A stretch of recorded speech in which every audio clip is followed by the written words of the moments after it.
I really want to look here, not here. It's more natural for me to look at myself, not at you.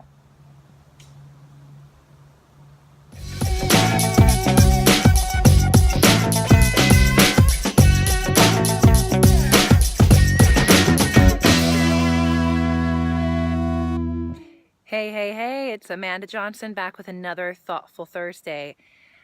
I mentioned last week that I am dedicating my next few Thoughtful Thursdays to some incredible wisdom and timeless reminders that I heard at Chris Carr's book launch last week.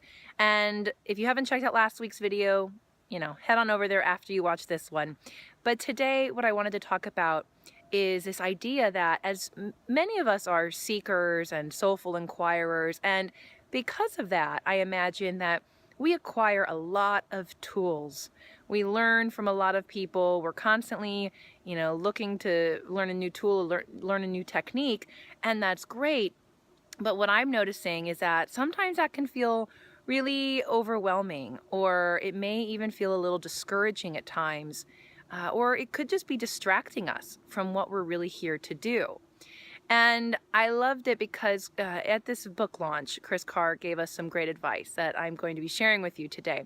But I want us to first start with reframing something.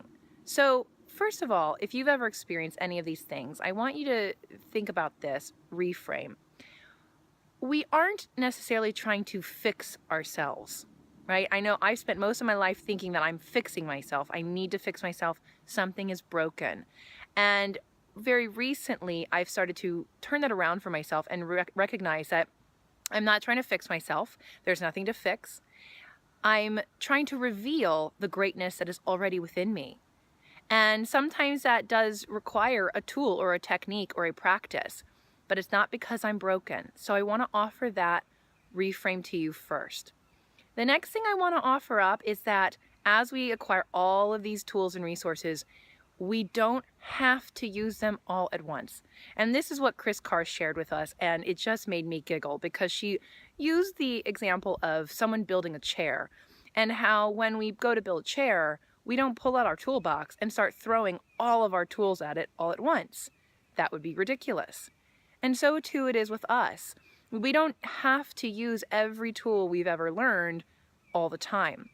And you may be familiar with what this could look like in your own life.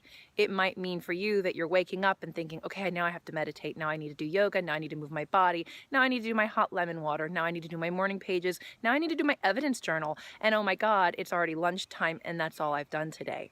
So I just ask that you also start to pay attention and just remember that you don't have to use all the tools at once.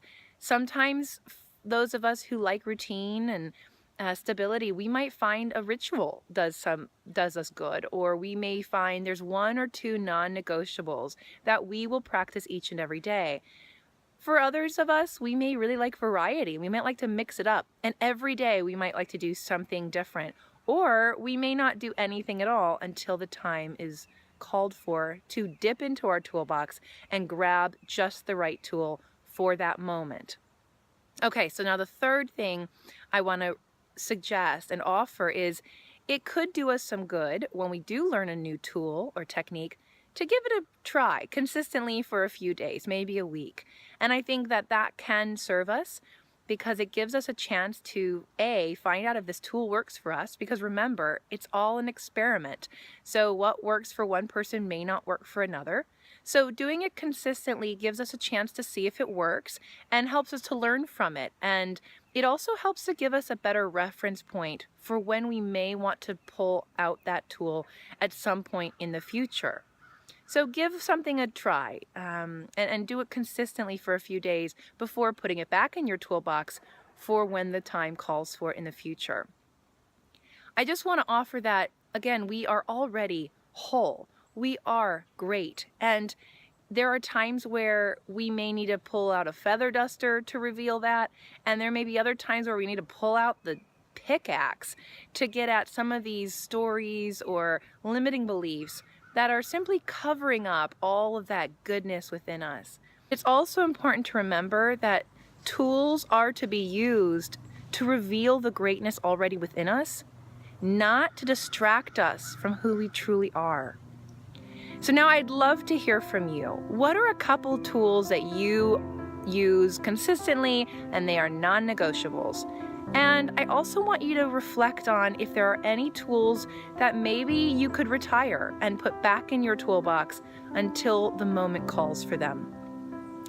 Did you like this video? Because if you did, you know I always love it when you give it a likes or a thumbs up or whatever you want to call it. If you like to share it with someone, please do so, because together we can really have a much larger and more profound ripple effect in the world. And I always thank you for taking a few minutes out of your week to watch these videos.